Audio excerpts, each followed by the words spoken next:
Welcome to the first video on the passive voice. This is from Ecce Romani chapter 30. It's going to cover the forms section on page 23 in your book. Let's have a look at a few sentences here and notice the differences between them. I hit the ball versus the ball is hit by me. Mothers love their children. Children are loved by their mothers. Slaves were laughing at you. You were being laughed at by the slaves. He will read the paper. The paper will be read by him. As you look at these sentences, try and figure out what's going on between the sentence on the left and the sentence on the right. The words and the thoughts are pretty much the same, but the wording, the grammar of the sentences, is obviously quite different. Specifically the verbs. Look at the top left. I hit the ball versus in the other one, the ball is hit. The next sentence we have loved versus are loved. Then we're laughing, we're being laughed at, will read, and will be read. There's a common theme in the differences between the sentences on the left and the sentences on the right.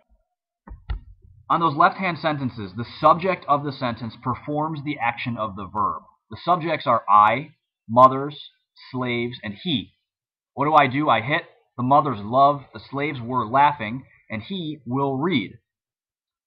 The sentences in the right-hand column, on the other hand, the subjects of all of those sentences don't do anything. Instead, they receive the action of the verb. The subjects are ball, children, you, and paper. But the ball doesn't do anything. It is hit. The children are loved. You were being laughed at. Paper will be read. So again, whereas in the left-hand sentences, the subject is active, performing that action, on the right-hand side, the subject does nothing. It is the recipient of that action in the verb. This brings us to a distinction in what we call voice. The sentences on the left have verbs that are in the active voice, which makes sense because the subject is very active. The sentences on the right, the verbs are in what we call the passive voice, because the subject is literally passive. It does not do anything. It is acted upon by someone or something else. Let's look a little more closely at that first sentence. I hit the ball. The subject, again, is I. The verb is hit. And ball here is a direct object. So, an active verb, the subject performs the action of the verb. Here's our subject, I, with kind of a weird batting stance. In the passive voice, the ball is hit by me. Our subject is ball. Verb is hit. And we don't have a direct object this time. We have an agent, me. Or this phrase, by me. Here's our subject, the ball. The ball is not doing anything. The ball is being acted upon, again, by me, and we call that an agent. So here's a difference, again, pictorially, between the active voice and the passive voice. This difference is going to exist in Latin as well. Our Latin endings that we've been using since Ecce Romani 1, ost, mus, tis, unt, those are the active voice verb endings, and we see them here on the left. In Latin, to show that a verb is passive, we're going to use a different set of endings. They still correspond to the first person, second person, and third person singular and plural, but they are like we see on the right-hand column here. Ar, ris, tur, mur, mini, untur. So O corresponds to ar, S to ris, T, tur, mus, mur, tis, mini, unt, untur. We can see some similarities between the two, I hope. The S from the active voice is still present in ris in the passive. For T, we're changing that to tur, see, tur. Mus becomes mur, and unt becomes untur. So, yes, the endings are new, ar, ris, tur, mur, mini, untur, but they actually incorporate a lot of the things that we already know from the active endings. Let's see how this works on a verb. Here's mitto, send. So the active voice, mitto, mittis, mittit, mittimus, mittitis, mittunt, it's a third conjugation verb, so our vowel is I, and then you in the third person plural.